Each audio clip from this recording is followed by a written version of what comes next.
Hello of you, welcome to my channel. मैं आज आप लोगों के लिए लेकर आ चुकी हूँ एक कलेक्टिव रीडिंग जिसका टॉपिक रहने वाला है कि आपकी हिडन क्वालिटीज़ क्या है, यानी कि आपकी छुपी हुई प्रतिभाएं क्या हैं जिसके बारे में आपको रियलाइज़ नहीं हुआ है या फिर जिसके बारे में लोग देख सकते हैं पर आप नहीं जानते।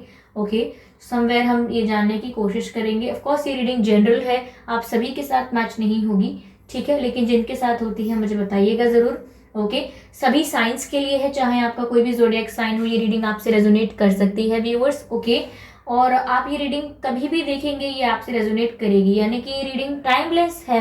अगर आप इस वीडियो तक 1 साल 2 साल 5 साल 10 साल बाद, कुछ महीनों या हफ्ते बाद भी इस रीडिंग तक पहुंचते हैं तो जब भी आप इस वीडियो को देख रहे हैं ये तब आपसे रेजोनेट होगा। ओके, अगर आप अभी इस वीडियो को देख रहे हैं और मुझे सुन रहे हैं तो ये वीडियो अभी आपके लिए है। ओके व्यूअर्स, क्योंकि आप तक ये वीडियो अभी पहुंचा है तो of course there is a meaning. Okay, तो यहाँ पर अगर आप मेरे चैनल पर पहली बार आए हैं व्यूअर्स, देन ज़रूर सब्सक्राइब करें मेरे चैनल को, क्योंकि मैं ऐसे ही डिफरेंट टॉपिक्स पर रीडिंग प्रोवाइड करती रहती हूँ। रीडिंग्स के दौरान intuitive messages, channel messages and channel songs provide करती हूँ, कैंडल वैक्स रीडिंग प्रोवाइड करती हूँ और बहुत ही इंटरेस्टिंग टॉपिक्स पर हम बातें करते हैं। तो आप सब्सक्राइब जरूर करें और बेल आइकन को जरूर प्रेस करें ताकि जब भी मैं कोई न्यू वीडियो लेकर आऊँ तो आप उसे मिस ना कर पाएँ और सबसे पहले देख पाएँ। ओके, तो आइए चलिए ज़्यादा समय व्यर्थ नहीं करते हैं और चेक करते हैं कि आपकी हिडन क्वालिटीज़ हैं क्या। Okay,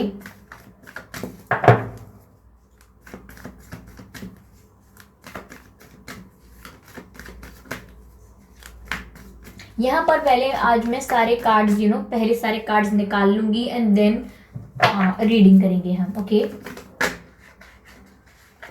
okay, night of cups है जो पहला कार्ड मेरे पास आया है, अनफोल्ड हुआ है, वो है night of cups. Okay, I hope it is visible.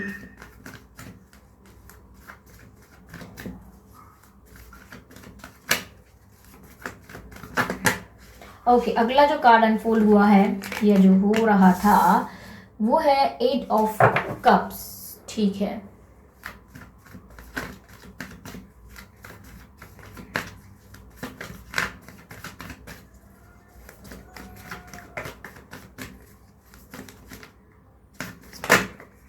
Okay, ये कार्ड अनफोल्ड हुआ है जो कि है द चैरियट।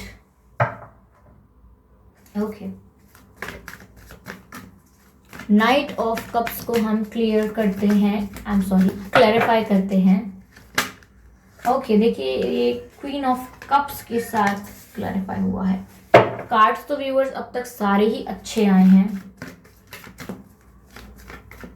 कोई भी आज सच। Okay, five of swords. वैसे ये क्वालिटी होना भी जरूरी है। ओके, कार्ड अनफोल्ड हुआ है जो कि है एम्परर। काफी इजीली कार्ड्स पॉप आउट हुए हैं आपकी रीडिंग में व्यूअर्स। ये बहुत ही अच्छा साइन है कि इतनी जल्दी कार्ड्स पॉप आउट हुए हैं आपकी रीडिंग में। और एनर्जी ऑफ डेक देखिए तो सही। एनर्जी ऑफ डेक है एस ऑफ कप्स। जी हाँ।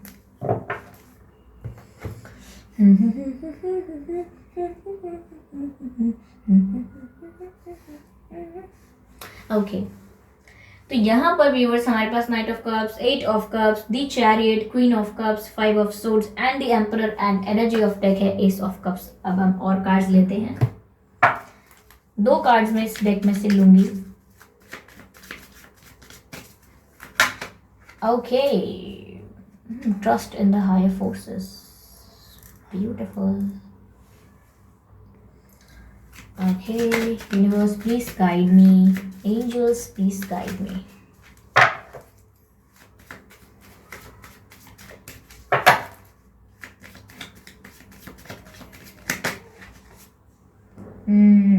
Star and sister.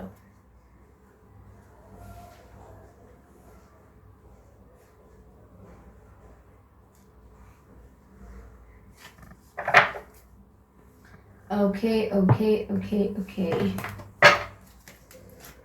2 कार्ड्स मैं यहाँ से लूंगी and then I will do your reading. Okay,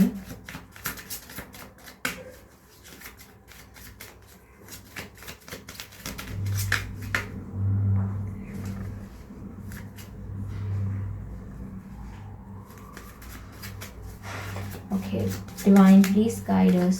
spirits guide us. Okay, voice of truth.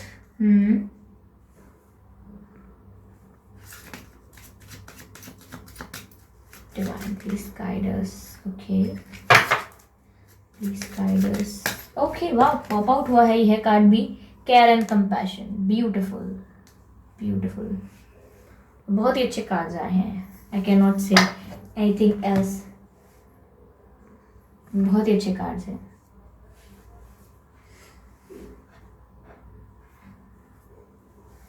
Okay viewers, तो यहाँ पर आपकी हिडन क्वालिटीज क्या है. पहली बात तो व्यूअर्स, आपका जो जन्म है अगस्त में हुआ हो सकता है.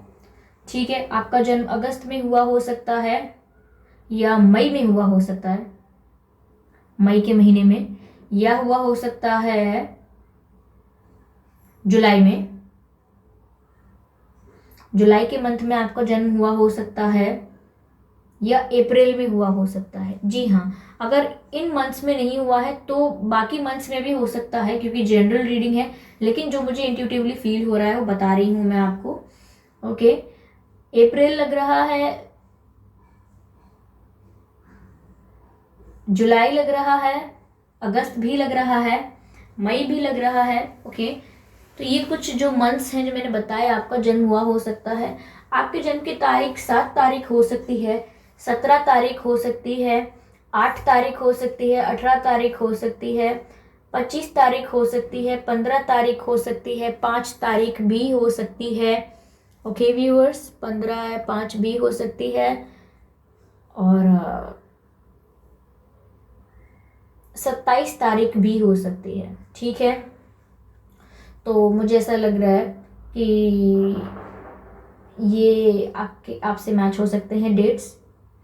तो व्यूअर्स, यहाँ पर आपकी हिडन क्वालिटीज़ क्या हैं. ओके, पहली बात तो व्यूअर्स, यहाँ पर आप में एक बहुत ही अच्छी प्रतिभा है. ये एक ऐसी क्वालिटी है जो आपने रियलाइज़ की नहीं है कि आपका इवैल्यूएशन पावर, यानी कि आपका कैलकुलेशन करना, मैं मैथमेटिकल कैलकुलेशन की बात नहीं कर रही हूँ, परिस्थिति का आकलन करना आपको बहुत अच्छे से आता है. यानी कि आप केस स्टडी बहुत अच्छी करते हैं. आपको कोई केस स्टडी दे दी जाए तो आप उसको फट से झटपट उसको सॉल्व कर सकते हैं. यानी कि परिस्थिति का इवैल्यूएशन करके, एनालिसिस करके, रिक्वायर्ड आंसर या ये जो आंसर बिल्कुल ठीक बैठेगा उस सिचुएशन के लिए, एक ऐसी सॉल्यूशन दे सकते हैं, एक ऐसा सॉल्यूशन निकाल सकते हैं. तो आपकी एनालिटिकल पावर और इवैल्यूएशन करने की जो पावर है वो बहुत ही ज़्यादा स्ट्रांग है. ओके, लोग कई बार इस पावर को देखकर ऐसा सोच लेते हैं कि यार ये व्यक्ति बहुत सोच समझ कर चीज़ें करता है. हमारे मन में तो जो आता है हम वो झट से कर देते हैं, ज़्यादा सोचते नहीं हैं. लेकिन वहीं आप जो है वो परिस्थिति का आकलन करने के बाद निर्णय लेते हैं, परिस्थिति का आकलन करने के बाद उसके अनुसार सॉल्यूशन निकालते हैं. इसीलिए आपके 90% ऑफ डिसीजंस जो होते हैं वो फ्रूटफुल होते हैं. क्यों? क्योंकि आप आकलन करने में इतने अच्छे हैं कि आकलन करने के बाद जो सॉल्यूशन निकालते हैं वो हमेशा फिट बैठता है, वो हमेशा रिलायबल होता है, और बेनिफिशियल होता है. लेकिन कई लोग जो जल्दबाजी में और हड़बड़ी में चीज़ों के लिए निर्णय लेते हैं या सॉल्यूशंस निकालते हैं, वो टेम्परेरी फायदा तो दे सकते हैं, it can give you a temporary benefit, but in the long run it won't give you any benefits or it may harm you also. यानी कि नुकसान भी हो सकता है भविष्य में लोगों के जल्दी में लिए गए फैसलों को लेकर, और अगर उन्हें कोई फायदा हो भी रहा है तो वो बहुत ही कम समय के लिए होता है. तो यहाँ में आप में आकलन करने की पावर अच्छी है बहुत, लेकिन लोग इसको अंडर एस्टिमेट करते हैं.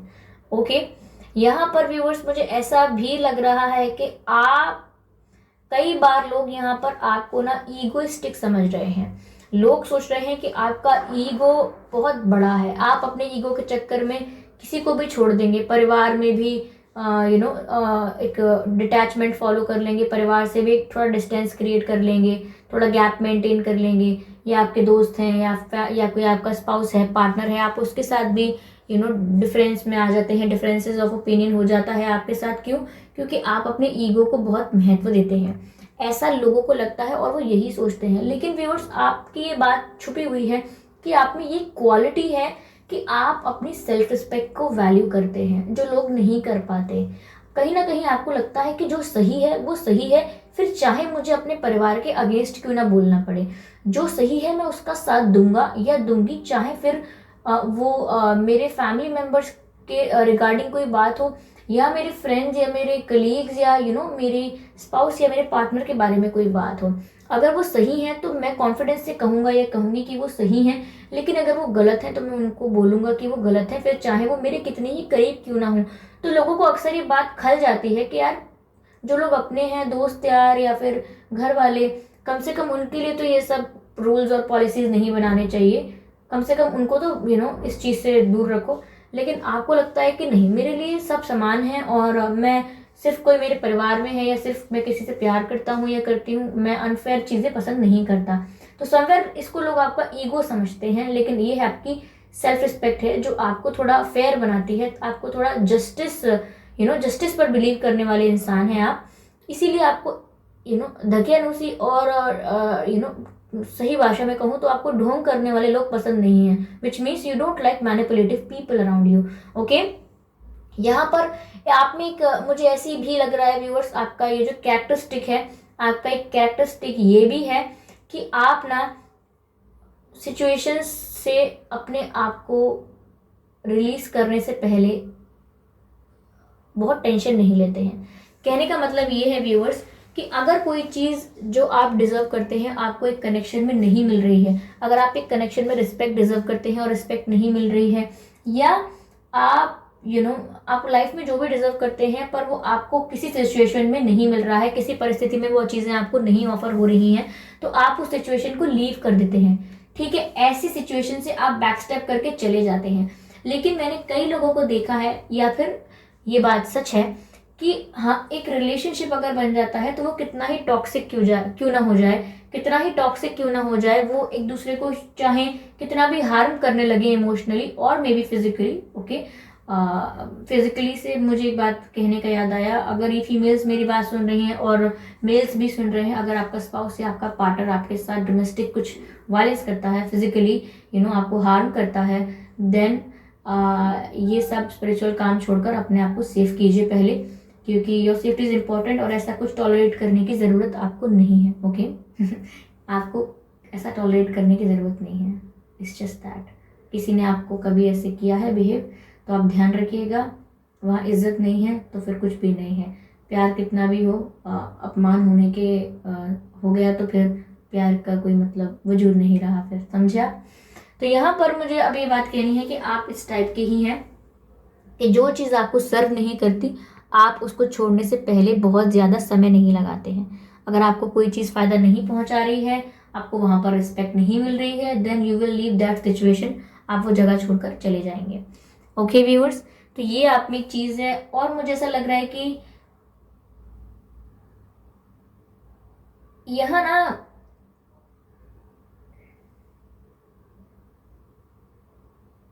आप ना एक लीडर की तरह निकल कर आ रहे हैं, आपको ये क्वालिटी नहीं पता है आपके अंदर, या अभी आपको ऐसा मौका नहीं मिला है जहां आप इसको कहीं ना कहीं समझ पाएं कि ये किस बारे में है।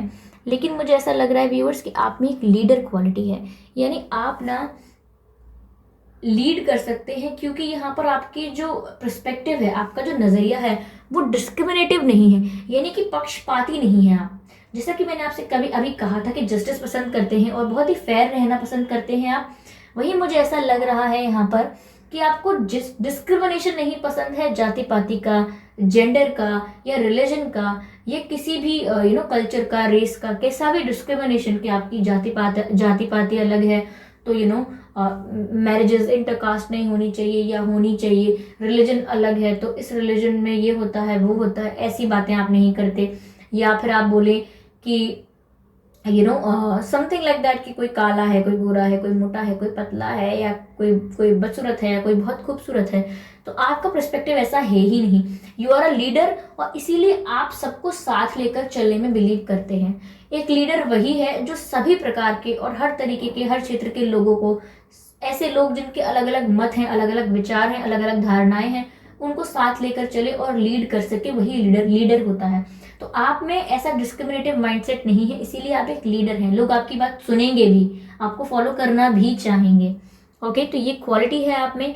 और दूसरी चीज मुझे ये लग रही है व्यूअर्स कि आप कभी किसी के साथ टाइम पास नहीं करते। नो नो नो, अगर आपको कोई टाइम पास रिलेशनशिप ऑफर भी करता है, if people offer you know time pass relationships, you से नो टू देम, बिकॉज यहाँ पर ऐसे लोग हो सकते हैं आपके जीवन में, या आए हों या आपको मिले हों या फ्यूचर में मिल सकते हैं, जो आपको टाइम पास यानी कि आपको बोलने की शादी वादी नहीं करेंगे, बस लेकिन रिलेशनशिप रखते हैं। कमिटमेंट का मैं कह नहीं सकता, कमिटमेंट मैं दे नहीं सकती, मेरी शादी तो वहीं होगी जहां मेरे माताजी पिताजी कहेंगे, या मैं ऐसा नहीं कर सकता या मैं वैसा नहीं कर सकती, but I love you, I will stay with you. ये तो बेवकूफ बनाने का तरीका हो गया, ऐसा आपको नहीं करना है, समझे। ऐसे लोगों की बातों में आप आते नहीं है। लेकिन यहाँ पर आप जो है वो जेन्युइन कनेक्शंस पर ही बिलीव करते हैं। ऐसे ऑफर्स को आप रिजेक्ट कर देते हैं और बहुत ही कॉन्फिडेंटली रिजेक्ट करते हैं कि आपको ऐसी चीज़ों में पसंद नहीं है चीज़ें, time pass and all. You are a serious person, you are a mature person and you like maturity in people and you don't like time pass relationships because you don't think there is a relationship which we called as time pass. Okay, you don't like such things or you don't like such type of relationships which people call as time pass. आप नहीं समझते कि time pass करना भी एक relationship होता है। आप सोचते हैं कि या तो एक रिलेशनशिप होता है या एक रिलेशनशिप नहीं होता है। ये टाइम पास कुछ नहीं होता है। Time pass is just you are wasting my time because you don't have anything else to do and you are wasting my time also. So यहाँ पर आपको अपने समय को व्यर्थ नहीं करना है।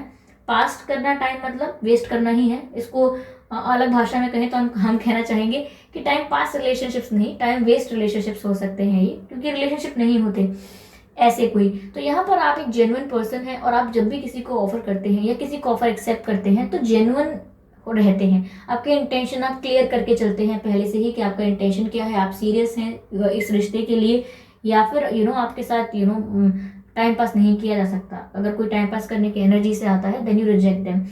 तो समवेयर व्यूअर्स लोग आपको यहाँ थोड़ा ऑर्थोडॉक्स समझ लेते हैं। वो सोचते हैं कि वैसे तो ये बंदा या बंदी इतनी ओपन माइंडेड है, इतने ज़्यादा एजुकेटेड बनते हैं, इतने ज़्यादा ओपन माइंडेड हैं और इतने ज़्यादा फ्री हैं अपने माइंड से। लेकिन यहाँ पर जब कैजुअल रिलेशनशिप्स की बात आती है, ऐसे ही जो रेगुलर रिलेशनशिप्स होते हैं जिनका कोई मीनिंग नहीं है, तो फिर ये इंसान ओपन क्यों नहीं है? अगर लाइफ में एंजॉय करना है तो why you are not open for such type of relationships? लोग ऐसा सोच सकते हैं। तो वहां पर आपके लिए थोड़ी वो लोग गलत सोचते हैं। आपका इंटेंशन ये नहीं होता कि आप किसी तरीके के रिलेशनशिप को अच्छा बताएं या बुरा बताएं। आपका इंटेंशन सिर्फ ये होता है कि मुझे नहीं पसंद ये और ये मैं हूं नहीं, तो फिर आप मुझ पर ये इम्पोज नहीं कर सकते। ओके, फ्रीडम और ओपननेस तो इसी बारे में होती है ना कि हम जो चाहते हैं हमें वो हमको चाहने दिया जाए और हम जो करना चाहते हैं हमें वो करने दिया जाए विदाउट एनी जजमेंट। और अगर आप जजमेंट निकाल रहे हैं कि मैं ऑर्थोडॉक्स हूँ या मैं ओवर ट्रेडिशनल हूँ या समवेयर समथिंग लाइक दैट, या मैं ओपन नहीं हूँ या मैं कल्चर के हिसाब से अपग्रेड नहीं कर रहा हूँ, then that's my problem. Okay, तो यहाँ पर आप काफी कॉन्फिडेंट है इस चीज को लेकर भी कि it's my way of living, let it be. Okay, तो यहाँ पर यू आर वेरी कॉन्फिडेंट और आप टाइम पास रिलेशनशिप्स पे बिलीव नहीं करते हैं। ओके, यहाँ पर मुझे 5 ऑफ सोर्ड्स का कार्ड देखकर ऐसा लग रहा है कि you are a warrior also viewers. यहाँ पर लोग इस प्रतिभा को पहचान नहीं पाए हैं। लोग अक्सर आपको यह बोलकर अवॉइड कर देते हैं या यह बोलकर आपको पुकारते हैं, या जब भी आपकी बात आती है तो आपका उच्चारण जब भी होता, उच्चारण सही शब्द नहीं है, यानी कि जब भी आपकी बात आती है तो वो लोग आपकी बात इस तरह से करते हैं कि वह व्यक्ति बहुत झगड़ालू है, वो बहुत ही झगड़े करता है या वो बहुत ही झगड़े करती है, उसको कुछ मत बोलो, वो बात बात पर झगड़ा करता है या करती है। तो उन्होंने आपका झगड़ा करना या आपका गुस्सा करना पकड़ लिया है। उन्होंने आपका ये जो नेचर है, ये जो आपका बिहेवियर है वो समझ लिया है उन्होंने कि ये व्यक्ति जो है ये लड़ते हैं, ये झगड़ा करते हैं, ऐसा समझ लिया है उन्होंने। लेकिन somewhere you are a warrior here, यानी कि आप यहाँ पर हमेशा राइट चीजों के लिए स्टैंड ले रहे होते हैं और उस चक्कर में आप थोड़े अग्रेसिव हो जाते हैं। अगर आपने बिग बॉस 13 देखा होगा तो आपने सिद्धार्थ शुक्ला जी की पर्सनालिटी को देखा होगा। वहां पर वो हमेशा किसी बात में राइट होते थे तो वो उसको प्रूव करना चाहते थे, अपना पॉइंट प्रूव करना चाहते थे, बट पॉइंट प्रूव करते करते कभी कभी लोग ऐसा बोलते थे कि ये अग्रेसिव हो जाते हैं, ये अग्रेसिव हो जाते हैं। तो वहां पर बस यही प्रॉब्लम है कि जो जब इंसान जस्टिस पसंद करता है, फेयरनेस में बिलीव रखता है और वो फेयर होता भी है, तो अगर फिर भी उसको कोई गलत प्रूव करता है, कोई गलत ठहराने की कोशिश करता है या गलत लोगों की साइड लेता है कोई, तो जिस इंसान को फेयरनेस पसंद है, जस्टिस पसंद है, तो वो बोलता है, और जब उसकी बात नहीं सुनी जाती, अवॉइड की जाती है, तो वो थोड़ा जोर से बोलता है, अपनी बात में वजन डालने की कोशिश करता है, तो लोग सोचते हैं वो इंसान बहुत ही ज्यादा झगड़ालू है। तो यहाँ लोग आपको शॉर्ट टेम्पर्ड समझते हैं, लेकिन आपकी क्वालिटी है ये कि आप सही बात के लिए लड़ भी सकते हैं। अगर आप जानते हैं कि वह व्यक्ति सच बोल, ऐसा नहीं है कि आप अपने लिए लड़ेंगे, अगर दो लोगों की भी लड़ाई हो रही है और उसमें कोई एक सही है, फिर भी उसको सब सब उसको सुनाए जा रहे हैं, तो भी आप उसका स्टैंड ले लेंगे, बीच में आ जाएंगे कि नहीं आप इनसे ऐसे कैसे कह सकते हैं, ये सही है, आपके पास क्या लॉजिक है कि ये गलत है, ये सही है, और उसके लिए आप थोड़ा अग्रेसिव भी हो जाते हैं। तो कई बार दूसरों की लड़ाई में भी पड़ जाते हैं और दूसरों की प्रॉब्लम्स में भी आप आ जाते हैं, जस्ट बिकॉज कि आप इनजस्टिस या अनफेयर चीजें देख नहीं पाते हैं। इट्स जस्ट दैट, और फिर लोग आपको टैग दे देते हैं कि ये झगड़ालू है and all that. But you have a warrior quality. एक वॉरियर जो होता है वो गलत के साथ स्टैंड नहीं कर पाता है, गलत होता हुआ चुपचाप देख नहीं पाता है।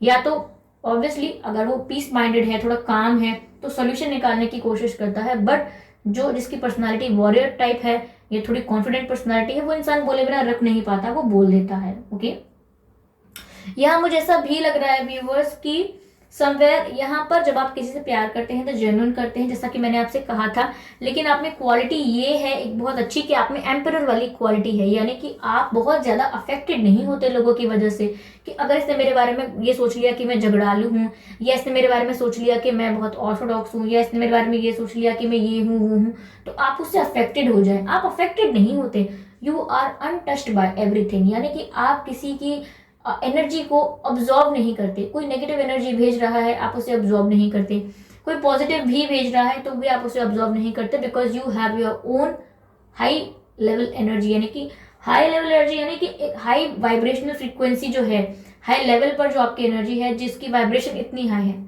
आपकी एनर्जी की वाइब्रेशन इतनी हाई है कि आप लोगों को अच्छी पॉजिटिव एनर्जी प्रोवाइड कर सकते हैं, रेदर देन कि आप लोगों से ऑब्जॉर्व करते रहें एनर्जी को। और अगर आप ऑब्जॉर्व करना शुरू करेंगे तो समवेयर नेगेटिव एनर्जीज को भी ऑब्जॉर्व करेंगे and they can harm you like mentally. Okay, they can harm your peace, mental peace. तो यहाँ पर आप ऐसा करते हैं कि आप किसी से अफेक्ट नहीं होते। ओके, तो लोगों को ऐसा लगता है कि यार इनको कुछ भी कह लो यार, मतलब इस इंसान को फर्क ही नहीं पड़ता, इसमें कोई बदलाव ही नहीं आया, इनको कितना बोला है कि गुस्सा बहुत है, गुस्सा बहुत है, फिर भी इनका गुस्सा कम नहीं हुआ, इनसे कितना बोला है कितना टेंशन मत लिया करो, ये मत करो वो मत करो, या फिर इतना अपने आप को बॉस मत बनो, या फिर जिस तरीके का तुम सोचते हो आजकल के ज़माने में कोई नहीं सोचता, या दूसरों के लड़ाई में दूसरों के फटे में क्यों टांग अड़ाना। ठीक है, कोई कुछ कह रहा है, अगर थोड़ा सुन लो तो क्या हो जाएगा, ज़रूरी थोड़ी सिचुएशंस को लीव करके चले जाओ यहाँ पर, अगर आपको सर्व नहीं कर रही हैं तो समवेयर लोग आपसे एक्सपेक्ट करते हैं कि आपको थोड़ा एडजस्ट करना चाहिए like others. People expect you to be a bit to be a bit flexible. लोग चाहते हैं कि आप थोड़ा एडजस्टमेंट्स करना सीखें, थोड़ा कॉम्प्रोमाइज करना सीखें, क्योंकि सब चीज़ें वैसी नहीं होंगी जैसी हम चाहते हैं। लेकिन आपका यहाँ पर ये है कि मैं एडजस्टमेंट्स नहीं कर सकता, या मैं नहीं कर सकती, मैं कॉम्प्रोमाइज नहीं कर सकता, मैं फिर I will choose some other way. Okay, मैं कोई और डायरेक्शन चूज कर लूंगा, बट आई वोंट कॉम्प्रोमाइज। तो यहाँ पर आपका फंडा बहुत ही क्लियर है। और यहाँ पर आप एम्परर की एनर्जी में से यह भी मालूम पड़ता है कि आपकी एक रिस्पेक्ट है सोसाइटी में, आपकी एक आपकी एक सोसाइटी में रिस्पेक्ट है, और somewhere people see you as a very respectable person. लोग आपको ऐसा ही देखते हैं कि आपकी बहुत रिस्पेक्ट है। ठीक है, यहाँ पर ऐसा भी लग रहा है व्यूवर्स कि आप में जितने भी इमोशंस हैं वो जेन्युइन हैं, ये आप जानते हैं, और जो आपके करीबी लोग हैं वो भी जानते हैं, लेकिन आप अपने इमोशंस को हर जगह दिखाना पसंद नहीं करते। इसीलिए लोग सोचते हैं, एम्परर कार्ड की वजह से मैं कह रही हूँ कि इसीलिए लोग सोचते हैं कि आप में ईगो एटीट्यूड बहुत है और आप इमोशन लेस हो सकता है किसी ने आपसे ये भी कहा हो कि आप पत्थर के हो क्या, आपको फील नहीं होता क्या, बुरा नहीं लगता क्या, दुखी नहीं होते क्या, आपको दर्द नहीं हो रहा क्या, बड़े ही पत्थर दिल हो यार आप। ऐसी कुछ बातें कहने वाले लोगों को आपको देखकर लगता है कि आप बहुत ही ईगोइस्टिक हैं, और आपको किसी पर रहम नहीं आता है, किसी के लिए सिंपैथी नहीं आती है, किसी के लिए दिल नहीं दुखता है आपका। लेकिन समवेयर मैंने कहा ना कि आपके जो इमोशंस हैं वो जेन्युइन होते हैं, वो आप जानते हो जेन्युइन होते हैं, लेकिन समवेयर आप बिलीव नहीं करते शोकेस करने में। आप नहीं चाहते कि अगर मैं दुखी हूं तो मैं आपको रो के बताऊं, आप नहीं चाहते कि अगर मेरा दिल टूटा है तो वो मैं आपको कह के बताऊं या गा के बताऊं। आप सोचते हो कि ठीक है, ये अगर मेरे संग हुआ है तो इट्स फाइन, मैं इसको सॉल्व करने की कोशिश करूंगा अपने भीतर, क्योंकि दुख भी मेरे भीतर ही है, मैं इसको सॉल्व भी अपने भीतर ही करूंगा। बाहर के लोगों में इसकी प्रदर्शनी लगाने से कोई फायदा नहीं है। तो यहाँ पर लोग इस चीज को काफी ये सोचते हैं कि ईगोइस्टिक हो आप और काफी रूड हो, सेल्फिश हो, इमोशनलेस हो, बट ऐसा है नहीं। आप में इमोशंस हैं, कूट कूट के भरे हैं, एकदम नारियल की तरह हो, बाहर से बहुत सख्त और अंदर से बहुत नर्म। ओके व्यूअर्स, यहाँ पर एस ऑफ कप्स है, एनर्जी ऑफ द डेक। तो व्यूअर्स मैं यहाँ आपसे कह सकती हूँ कि यहाँ पर आप हाई लेवल ऑफ रिस्पेक्ट में ऑपरेट करते हैं या फिर हाई लेवल ऑफ लव में ऑपरेट करते हैं। यानी कि आपके लिए लव का मतलब ये नहीं है कि हर एक इमोशन को शो किया जाए। आप जिससे प्यार करेंगे अनकंडीशनली करेंगे, लेकिन आप उसे कह कर, बार बार बोल बोल कर या अपने मुंह से कन्फेस कर करके एक्सप्रेस नहीं करेंगे। यहाँ पर आप बिलीव करते हैं एक्शंस में, यानी कि आप जिसको प्यार करेंगे उसके लिए आप बहुत कुछ करेंगे, उसके लिए स्टैंड लेंगे, उसके लिए लड़ेंगे, उसकी हेल्प करेंगे, उसको गाइड करेंगे, उसको प्रोटेक्ट करेंगे, सब कुछ आप एक्शंस से करेंगे। लेकिन आप बार बार कह नहीं पाएंगे I love you, I love you, I love you, I love you, ये सब आप बार बार उनसे बोल नहीं पाएंगे। यही प्रॉब्लम है कि जिसकी वजह से लोग आपको सेल्फिश, ईगोइस्टिक और इमोशनलेस समझते हैं। लेकिन यहाँ पर उल्टा है व्यूअर्स, आपका मैंने कहा ना नारियल जैसा है, अंदर से बहुत प्यार है आपके अंदर, और जिस पर आप प्यार करेंगे ना उसके लिए आप सारी हदें भी पार करने को तैयार हो जाएंगे और एक्शंस लेते रहेंगे। यानी कि हदें पार करना मतलब कुछ करना। लेकिन लोग क्या एक्सपेक्ट करते हैं कि आप रोएं, इमोशंस को शो करें, फीलिंग्स को दिखाएं। फीलिंग्स हैं आपके अंदर बहुत ज़्यादा हैं, पर लोग कुछ और एक्सपेक्ट करते हैं और आप वो नहीं कर सकते जो लोग एक्सपेक्ट करते हैं। You are different. यहाँ पर व्यूअर्स ऐसा है कि आप डिवाइन पर ट्रस्ट करते हैं। जी हाँ, आप उनमें से नहीं है कि आप डेली प्रेयर करें या डेली मेडिटेट करें, but you trust in divine. Okay, लेकिन लोगों को ऐसा लगता है कि आपका कोई पूजा पाठ नहीं करते हैं, या आप कोई रिचुअल फॉलो नहीं करते हैं, या कोई प्रेयर्स अच्छे से परफॉर्म नहीं करते हैं डेली बेसिस पर, तो आपका कोई कनेक्शन नहीं है, कोई बिलीव नहीं है आपका डिवाइन पर। बट आपका बहुत ज़्यादा ट्रस्ट है हायर फोर्सेस पर, और यही ट्रस्ट है जो आपको ये बात के लिए कॉन्फिडेंट रखता है कि जो होगा अच्छा होगा। यहाँ पर व्यूअर्स मुझे ऐसा लग रहा है, अगला कार्ड है follow the voice of your soul. तो आप अपने दिल की सुनते हैं। मैंने पहले ही कहा था, किसी से अफेक्टेड नहीं होते। ओके, यहाँ पर केयर और कंपैशन के बारे में भी कहा जा रहा है कि आप जिसको प्यार करते हैं, जिसकी कदर करते हैं, उसके लिए आप स्टैंड लेते हैं, उसकी आप केयर करते हैं, उसके लिए आप कुछ भी करने को तैयार रहते हैं। ओके, वॉइस ऑफ ट्रूथ, यानी कि आप सच का साथ देते हैं। जैसा कि मैंने कहा था, अनफेयर नहीं हो सकते, जस्टिस ही पसंद है, चाहे कोई अपना ही क्यों ना हो, लेकिन आप फिर भी राइट के लिए राइट कहेंगे और रॉन्ग के लिए रॉन्ग कहेंगे। तो ये जो बाद में हमने कार्ड्स निकाले थे, ये सारे कार्ड, ये सब आपकी पुरानी रीडिंग जो मैंने अभी की है, यानी कि टैरो रीडिंग जो मैंने की है, उसके बाद ये जो कार्ड्स निकाले थे, ये एक दूसरे को क्लैरिफाई कर रहे हैं। पुरानी रीडिंग बोल रही हूँ मैं, जो मैंने जस्ट अभी आपको बताया था, और ये बाद में कार्ड्स निकाले हैं, ये एक दूसरे को क्लैरिफाई कर रहे हैं, दे आर इंटर रिलेटेड। तो यहाँ पर ये रीडिंग एक दूसरे के साथ मैच हुए हैं ये कार्ड्स। तो ये रीडिंग काफी लोगों के साथ एक्यूरेटली मैच हुई होगी। व्यूअर्स, ये जो क्वालिटीज हैं आप में, ये हिडन है या नहीं, मैं एज सच एक्यूरेटली नहीं कह सकती, क्योंकि कुछ ऐसी बातें हैं जो लोगों को पता है, जो आपके करीबी लोग हैं, और कुछ ऐसी बातें हैं जो लोगों को नहीं पता, लोग जज कर रहे हैं, अपने मन से अज्यूम कर करके जजमेंट्स बना रहे हैं। तो लेकिन आपकी ये क्वालिटीज हैं, ये सब क्वालिटीज में आता है, ये कुछ बुरी बात नहीं है। अगर आपको कुछ लग रहा है इसमें कि अभी भी कुछ चेंजेस या सुधार करने की जरूरत है for your betterment, for your growth, तो आप कर सकते हैं। बट आपको ऐसा नहीं समझना है कि ओहो लोग सोचते हैं ऐसा, अब मैं ऐसा करना बंद कर दूं। नहीं, क्योंकि आप यहाँ ऐसे हैं ही नहीं। आप यहाँ पर जो आपका दिल कहता है वो करते हैं, अफेक्ट नहीं होते। तो बताइए व्यूअर्स, कैसी लगी है ये आपको रीडिंग, कितने परसेंट मैच हुई है, मुझे फीडबैक जरूर दीजिए। ओके, अपने एक्सपीरियंसेस शेयर कीजिए कि क्या सच में क्वालिटीज आपसे मैच हुई हैं, या इनमें से कुछ क्वालिटीज ऐसी हैं जो आपसे मैच हुई हैं और कुछ ऐसी हैं जो मैच नहीं हुई हैं। ओके, और यहाँ पर आप सब्सक्राइब जरूर करें मेरे चैनल को, बेल आइकन को जरूर प्रेस करें, ताकि जब भी मैं कोई रीडिंग लेकर आऊँ सबसे पहले आप उसे देख पाएं। ओके व्यूअर्स, और वीडियो को लाइक करना बिल्कुल ना भूलें। तो मिलते हैं इसी तरह अगली रीडिंग में, तब तक के लिए बाय बाय।